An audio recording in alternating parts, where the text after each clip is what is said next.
Amen. Have you had a great time today? Amen. Testimony after testimony after testimony. Amen. Now I'm ready for my 45-minute sermon. Amen. You say, Lord. No sermon.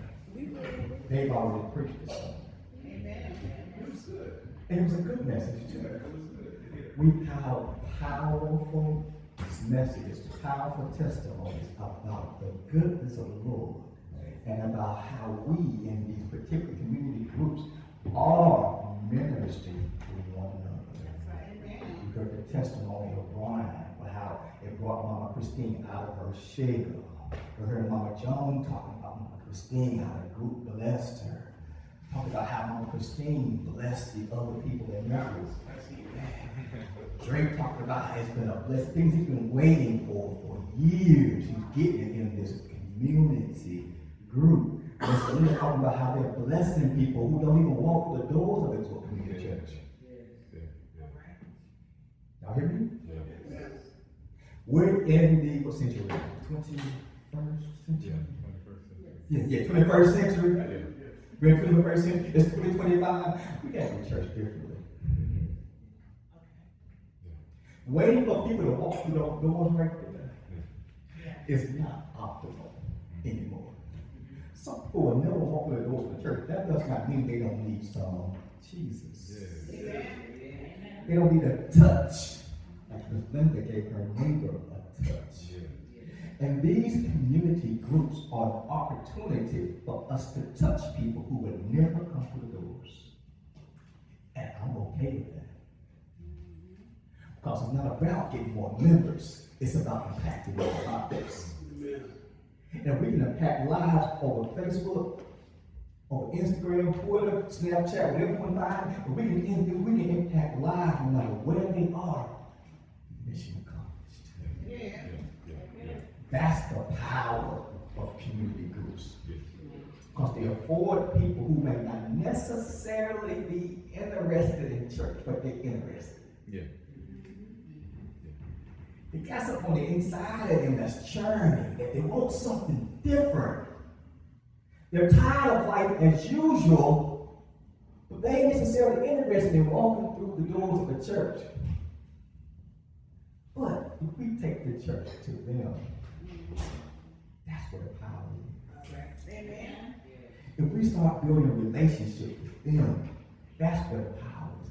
I believe that these community groups are going to be the catalyst for us in our growth in two ways: spiritually, because as you heard, people are growing spiritually as they're being connected to these groups, as well as numerically from a membership standpoint. As we begin to communicate and connect with people outside of our norm, we're going to build those relationships that allow us to get some of them off the door, that allow us to continue to make an impact on the community for him. So here's how it's going to work. Here's how it's going to work. We're going to stop there. Next one. This is right. Exhort community groups. Here's how it's going to work. The groups are going to have 3 phases to it. Phase number 1, or element number 1, says that we are God chasers. We talked about that last week. We're not satisfied with this rudimentary relationship with God. We want something different. So with our groups, we are going to chase after God together via the study of His Word, what all was talking about, and prayer. In these groups, like Mama John was saying, we're going to have an opportunity to open up His Word and study it. Or like Miss Linda's group, they have a book. What's the name of John's book? The name of the book is Living Deeply Rooted. Living Deeply Rooted. They go through that book every Monday and Wednesday, and they sit down and they read, they talk about what they read, and then they pray. We're going to be doing that. Or you can take these sermons I preach and all other communication here preach. You can say, we're going to watch the sermon, and then when we get in our particular community group, we're going to talk about what we heard. That gives you an opportunity to ask questions. Pastor said, what in the world was Pastor talking about when he said this? And then y'all can talk about it in the midst of your community group. How many people have needed some prayer and it wasn't on the Sunday morning? Amen. There is power in the community group because you can get some prayer from your group members. You ain't gotta wait till Sunday when we have altar call to get your prayer. You ain't gotta call me and I'm at work, so I have to say, hold on, I have to call you back later. You ain't gotta wait for Lady Ann to call you back. You can say, I need prayer. Let me text the people in my community group, tell them, pray for me right now. And they're gonna pray for you. And then when God does what God's gonna do on your scene, they're gonna celebrate with you. Y'all gonna rejoice together. Y'all gonna break some chains together. All in the midst of your community group, your small, listen to me, your small little church within Exhort. That's the first element. The second element is fellowship. That's what Mama Joan was talking about when she said they got together at her house and they just hung out. They talked, they laughed, they had fun. That's what we do, Mike. We had breakfast. Eat some bacon. And eggs.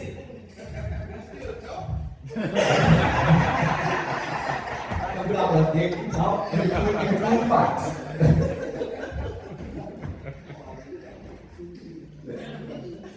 Once a quarter, we're asking you to go and do some type of fellowship. You can go get something to eat, you can go bowling, you can get some roller skates on, you can go to the gym. We don't care what you do, just get out the house, get together with your group, and go, press game roller skate. Just get together and fellowship. Go to the park, botanical gardens, go to the movies, whatever it is. It don't have to be, make sure I say this right. It don't have to be a church event. But it needs to make sure church can be there. That's right. Amen. Should I say it that way? So you go, so don't go to the club. You say I look at my small group. We ain't talking about that. Go and have fun with yours. What's going to happen when you do that? You're going to build relationships. Kimberly Jackson, she's not here right now, but she mentioned this on Friday night. It felt good to get out the house and to go and connect with other people and learn them outside of the four walls of the church. Amen. You can really see who they are and what they're about. And we can attest that we had a great time. Brian had a good time? Yeah, he had a great time. We had a great time. We enjoyed ourselves. Amen. So that's what it's about. The third element. I'm going to speak as fast as I can. I know y'all tired. Third element. Here we go. Third element is this. Impacting community via community service. Drake already talked about some of it. You want to get outside of these four walls and go and make an impact on the community for you. Yeah. Right? So your group can say, I like helping children. Well, you can go say, we're going to do an outreach that's going to be a blessing unto children. Or you can go to a nursing home, you can go to a group home, you can collect the items and turn them into the Salvation Army. Whatever your group wants to do, you guys get together, come up with an outreach. If you don't have one, see Brother Andre. He has a list of activities that we already did, already had communication with people, and we're there just waiting for people such as us to show up at some place at Samaritan's feet and sort them shoes out, get that stuff ready so that they can be shipped off. Great opportunity for us to make an impact. Amen. All right, so here goes. At least twice a month, you're in your group, learning the word and praying.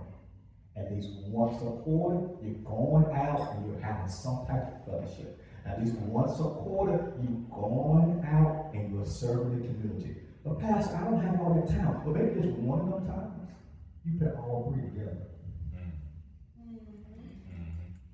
And one day, maybe a Saturday morning, you said, we're going to meet for breakfast over at Sunrise. Now, I say it right. I always mess it up. I say something like Sunrise. Sunflower. And we're gonna meet at Sunflower. And we're gonna get us some breakfast. And we're gonna talk about the word while we get breakfast. And then around lunchtime, we're gonna leave and we're gonna go over to Samaritan's feet. And we're gonna serve the community. So we'll get all hours done one time. It's you. You have the flexibility. Do what you need to do to make an impact on the community. Amen. Amen. Y'all with me? Y'all in? Y'all in?